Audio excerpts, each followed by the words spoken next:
you doing, man?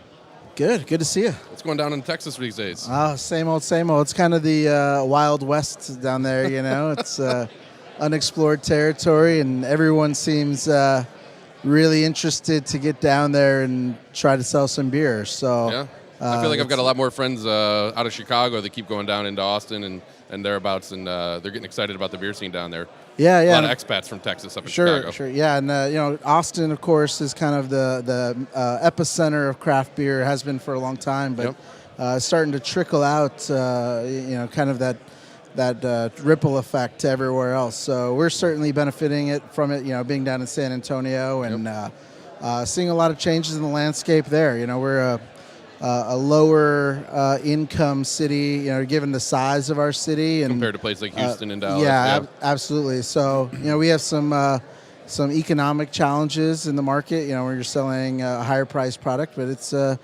all exciting to build up the craft beer scene in our market from the ground up, really. Now, you mentioned it's sort of the wild, wild west down there. That's certainly true in terms of the growth opportunities because it's still sort of in its infancy.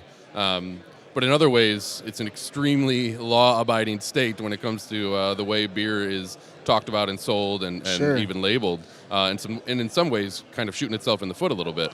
And I know you've been very active in helping some of those laws modernize down there. Sure, yeah, and it's a lot better than it used to be. There's still some things that could probably be modernized, and I think the key really is, in talking about modernization and not in, scrapping the system, tearing it down, and trying to rebuild. Because we're a 3-tier state, and there's some good things about that, and especially as we're seeing $100 million global mergers going on. We're kind of happy that we have some protections, but yeah, there's definitely some modernizations that need to happen. We've seen a lot of progress over the years. First through the legal channels, friends at Jester King were involved in a lawsuit which really loosened up the way we can talk about beer. And then I was heavily involved in changing some laws around distribution, which has really allowed the scene to blow up. Okay. We've gone from, I think when I opened back in 2008, we were there's maybe 15 breweries, and now we have close to 200. No kidding. And a good majority of them have been just since we changed the law in 2013. Now, when you're writing a business plan as a startup brewery and you have a current legal environment, and then you have a legal environment that might be possible someday, how do you plan for that inside of your business plan? Because you never know if you're going to be successful at changing some of those laws. Yeah, we kind of assumed we would be, which is really dumb. And for anyone who might be watching and writing a business plan, do not include change the law to make your business plan successful. Most of the time, it's probably not going to be very successful.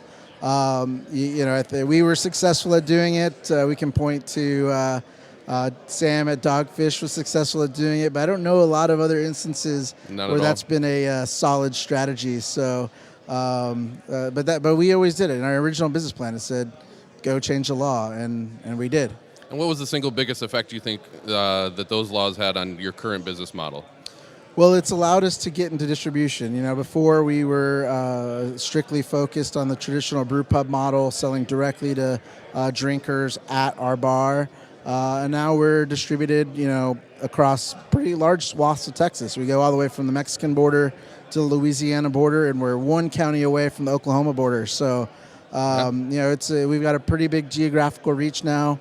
Most of our business is still centered right around San Antonio, our local market, but it's allowed us to, grow some wings and see how far we can fly. That's awesome, man. I'm glad to hear it, and Godspeed with the rest of it. Yeah, cheers. Thanks for coming on today. For sure.